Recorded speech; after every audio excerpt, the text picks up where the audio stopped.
Hello everyone, Steven here from Adolescence, and thank you so much for tuning in. This time I'm very happy to be sharing with you my thoughts on a brand new fragrance from the house of Lacoste, and this came out just this year, and it's called Lacoste Live. So here's the bottle. The release date for this one is 2012. Unfortunately, a perfumer for this fragrance has not been made available to the general public. I have actually tried contacting Lacoste several times within the past couple of years, especially since doing my L1212 Noir review last year, and all of the emails that I have received from them basically say that the creator is Procter & Gamble. Of course, we know that the parent company for Lacoste is Procter & Gamble, but I still think that there is an individual out there who should be credited for creating this composition. Unfortunately, his or her name has not been divulged. Now, there is a clothing line that Lacoste came out with called Lacoste Live, and eponymously they decided to release a fragrance to kind of go along with that. Now, when I found out that this fragrance was being released, I was initially very happy. I was ecstatic. And the reason for that is because I personally feel that in the past few years, Lacoste has been beating a dead horse. What I mean by that is the L1212 line. You've probably seen it. You walk into a Sephora and you see all these bottles lined up. Each one of them is a different color, but they have the same shape, the same bottle design, except one's black, one's red, one's blue, one's green, right? And they're called Rouge, Vert, Blanc, Noir, and Vert, right? They all have a different color to them. And I think that the best one, probably, in my personal opinion, is the Blanc. I think that that one did things really differently. And then ever since then, they've kind of been releasing a new one to sort of compensate. But people do see them, for the most part, as money grabs. So when I heard that they were coming out with an original, a unique, a different, a novel concept, that they were starting from scratch with Lacoste Live, that immediately caught my attention and managed to retain my attention up until I bought the bottle. Now, one thing that I discovered after purchasing the bottle is that they go to list the notes of this fragrance on the bottle itself, but in a very unique and unusual kind of way. On the back here it says composition, and it goes as though it's about to list the notes.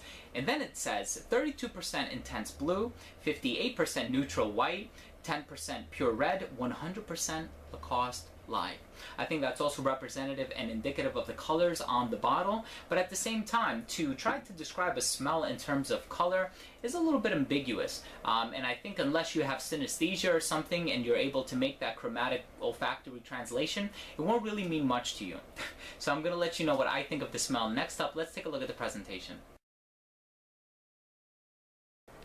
Here's the box for Lacoste Live. You have the Lacoste logo on several different sides. You have this red, white, and blue color palette on it. I think it looks pretty stylish. You have the concentration, the size, the ingredients on one side, and then on the very bottom here you have the UPC code. But I looked all over. I could not find a serial number anywhere on the box. So the top opens up. You have the Lacoste logo on this flap here. Good attention to detail. And you also have it on the inside of this plastic insert, which holds the bottle very nicely. That's it as far as the box. As far as the bottle goes, it's also a very nice bottle. Same color palette you find on the box. You have this really nice blue tinted glass. I think this bottle is very stylish. It actually looks nice on my shelf next to my other designer bottles. I do think that it's very evocative of the Gap bottles. Same shape, same cap shape. So it's not totally unique. The cap comes off. It does click into place very securely. The only qualm that I have with it, as you can tell, it actually lifts up the neck of the atomizer. So I have to keep pushing it down every time I take the cap off. So just be wary of that. And you actually do have a serial number on the sticker, which is found on the bottom of the bottle. This atomizer gives you a very good distribution, but unfortunately it doesn't spray out a lot of juice, so you can afford to apply liberally with this one. And that has pretty much been the presentation. Lacoste Live opens up with the top note of lime.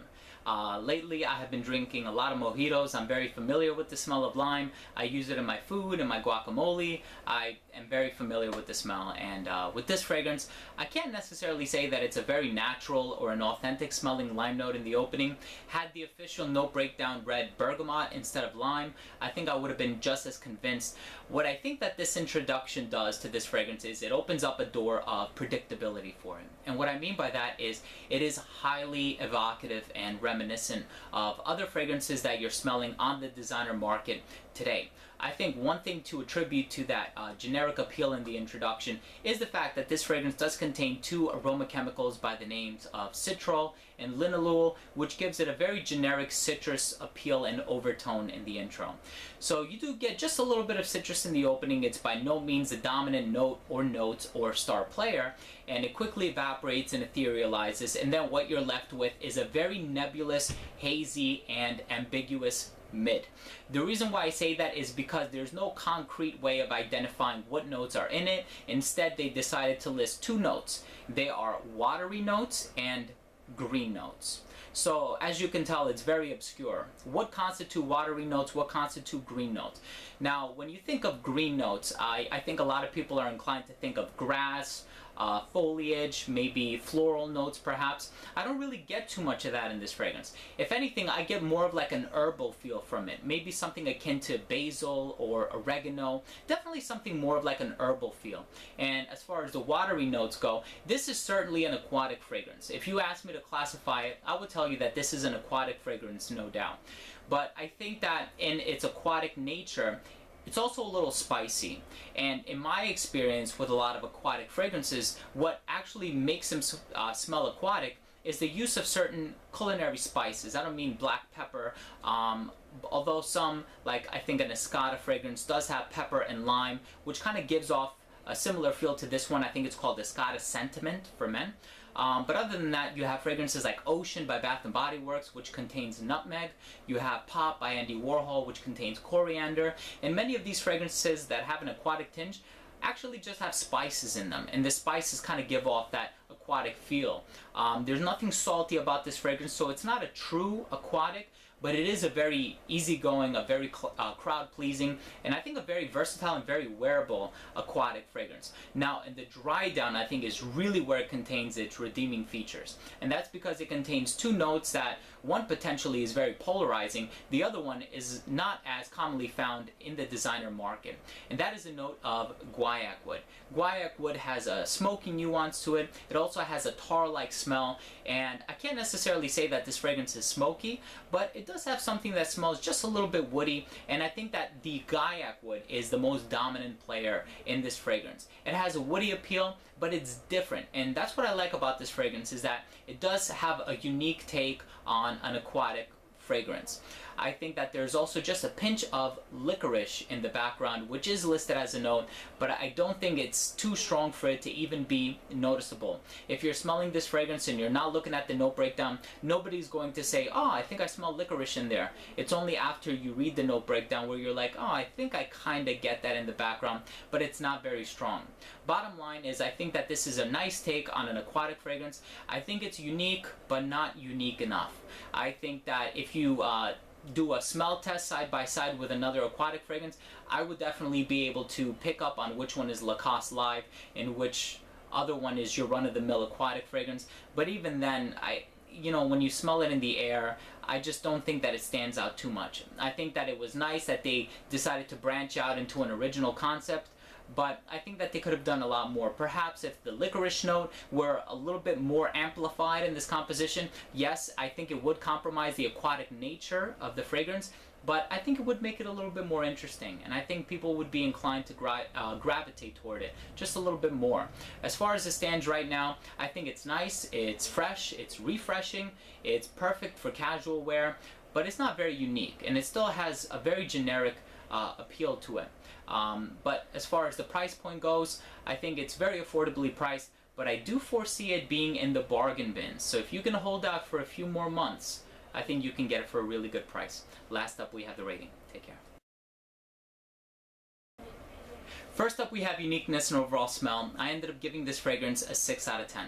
I think it's a nice smell, it's pleasant, it's fresh. My girlfriend likes it. She even said it smells a little generic. It smells kind of perfunctory and workaday, and kind of what you would expect from like a sporty fragrance. I do think it has some of those nuances to it, especially since it is an aquatic fragrance. But I think it does things just a little bit differently. It's just not unique enough. Next up we have longevity. I also gave it a 6 out of 10. This is an eau de toilette, so it's expected to last 4 to 6 hours. I do get 5 hours generally, upwards of 6 hours, so I ended up being a little bit generous here. I gave it a 6 out of 10. Next up we have projection. Projection is actually okay with this fragrance. I gave it a 7 out of 10. It does lift up off of the skin for about 2.5 to 3 hours, which for an eau de toilette I think is quite impressive, but then it just sits very close to the skin very quickly. So it's almost like it's there 1 minute and then it's gone. But projection is actually, I think, a little bit above average for an eau de toilette. Next up we have versatility. I gave it a 7 out of 10. I actually think the versatility is very good. I think that it's not unisex. It is marketed for men. It does have a masculine smell to it. I think that it's perfect for casual wear. You can perhaps wear this semi-formally. Formally, I would probably reach for something a little bit more refined, perhaps with a little bit more citrus, some woods, maybe some vetiver. So probably semi-formally. And on a night out, I think that it could have had the potential with the licorice note to be a good contender for a night out scent. It just wasn't executed as strongly enough as I would have desired for it to be. So I wouldn't wear this on a night out. I would probably reach for something like Spice Bomb by Victor and Rolf, maybe even 1 Million if you're into that by Paco Rabanne. I think in terms of seasons, this is a perfect summer fragrance because of the evocation that it has for it. And in terms of age range, I think this is teenager all the way up to, I don't know, 30s and 40s. I think this is very versatile in that regard. Last up we have the presentation. I don't think it's a truly unique design, but I think it looks very stylish and it's very chic as opposed to kitschy. I ended up giving it an 8 out of 10 for presentation, and overall I'm going to give this fragrance a rating of a 6 out of 10. I'm giving it a 6 out of 10, but I do think that this is a very versatile fragrance. I think it smells good. I think it's very appealing, and nobody's going to complain. I can definitely see this fragrance garnering a lot of compliments. I just don't think it's very unique. I think if it said Lacoste Sport on it, I would have been just as convinced. I don't think that the note breakdown is necessarily entirely true to the composition, but again, you know, if you're going for compliments, if you want a fragrance that smells versatile, it smells very wearable, and it's very appealing and inoffensive, this is certainly the fragrance for you. So thank you so much for watching. That was my review of Live by Lacoste. If you own or have tried this fragrance, please let me know what you think by leaving a comment down below. Also, please don't forget to subscribe for future videos and frequent giveaways. If you have any questions, comments, or concerns, shoot me a message and I will try to get back to you as soon as possible. So again, thank you so much for watching. This has been Steven with another review from Adolescence.